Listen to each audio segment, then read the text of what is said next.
Hey, what's up, Street Talks? Derek from the Eric Street Photography blog. So, part of HAPTIC Book Club, I want to share some special books with you.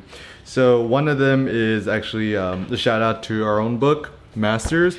And I think it's actually one of the most ambitious books we made. So, it's got this dope foil in the front. So, it's super duper blingy. Oh yeah, look at the way it shines.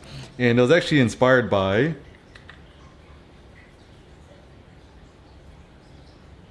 our good friend Kodak and Kodachrome.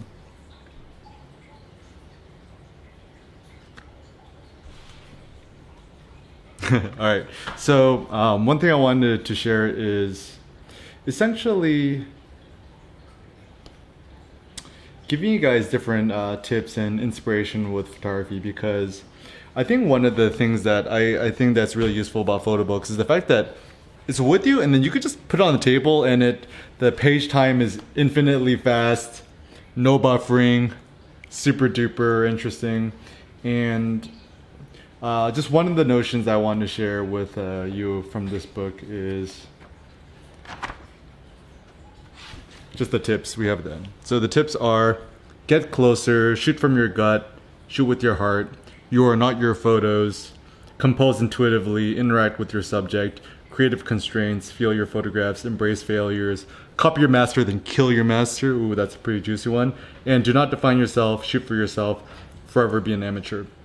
So let me just kind of work backwards. So one of the interesting notions about making a photo book or whatever is the fact that you only have a limited amount of pages, and this is the ultimate creative constraint, because when you have a creative constraint, you're actually really forced to edit down the pages and only share the photos that you actually really love and care about. And one photo book that I really, really like is this book by Siegfried Hansen.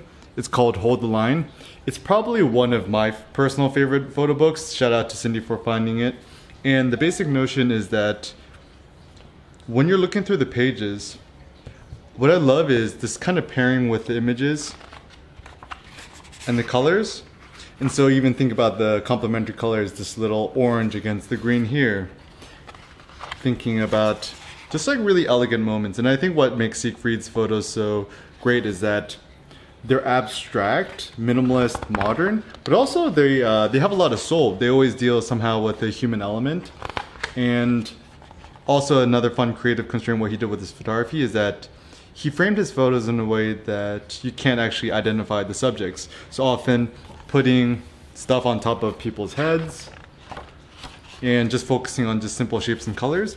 And this is something that all of us could do, or even just kind of noticing the surrealism, all the different heads and the dots, that circular shape here.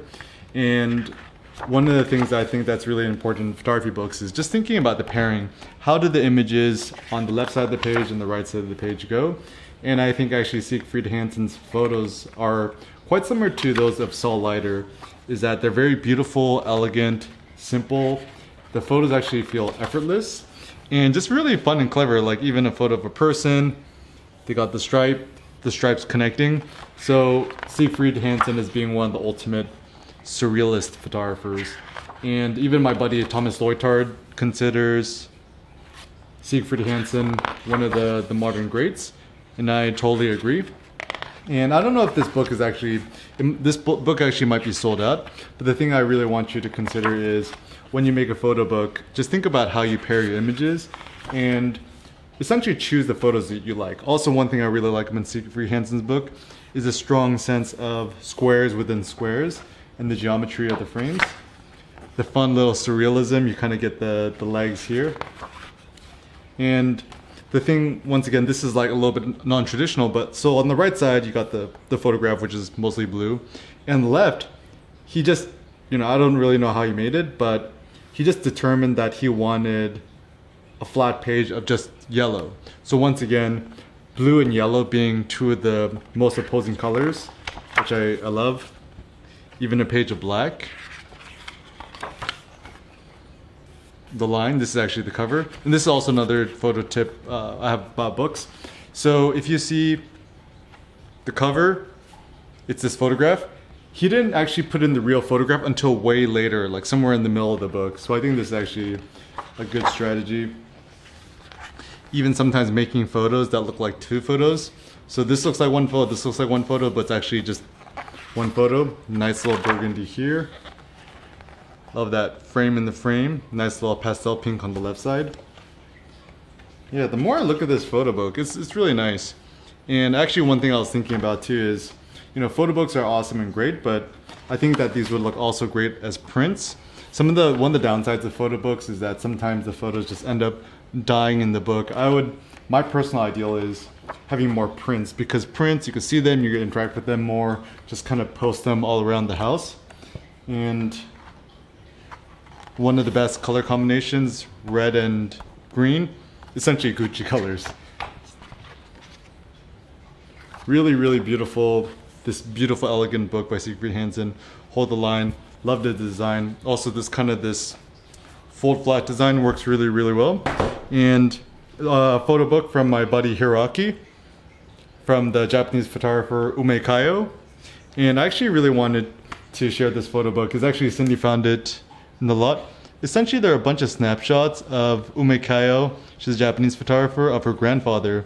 And they're really fun photos. They put a smile on your face. I'm sure you could just kind of Google the photos. There's a lot of photos, so I don't really think I'll have the time to look through all of them. But essentially, there's a really nice poem at the end of the book, which is super duper nice. I'll read it. Okay, so it's the last page. I made this book wishing my grandpa to live long. This is Katsuji Ume, my grandpa. He has lived for 93 years. It means he has done a year 93 times. Quite a few, isn't it? I call it a high-level performance.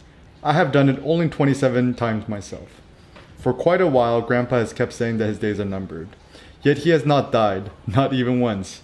He might not die at all. That is a good idea. Grandpa could easily focus on one thing. When he finds a troop of ants, he will follow to their lair and observe their behavior. When he sees bugs in the house, he will spray insecticides until he empties the spray can. When my brother enjoys croquettes, Grandpa will buy his croquettes every day for at least a week. Then croquettes hell breaks loose. When he sees a travel documentary on TV, he will study his map and speak as if he had been there. When he has guests at home, he will serve them tea non-stop. By the end, his guests are brimming with tea since Grandpa hates to see an empty teacup. Grandpa has been taking photographs of his garden from the veranda as seasons change for more than a decade now. Miraculously, all photographs are identical without significant changes. Really super duper sweet. So it's a picture of her grandpa with the camera. Let's see, what is one of my favorite photos in the book?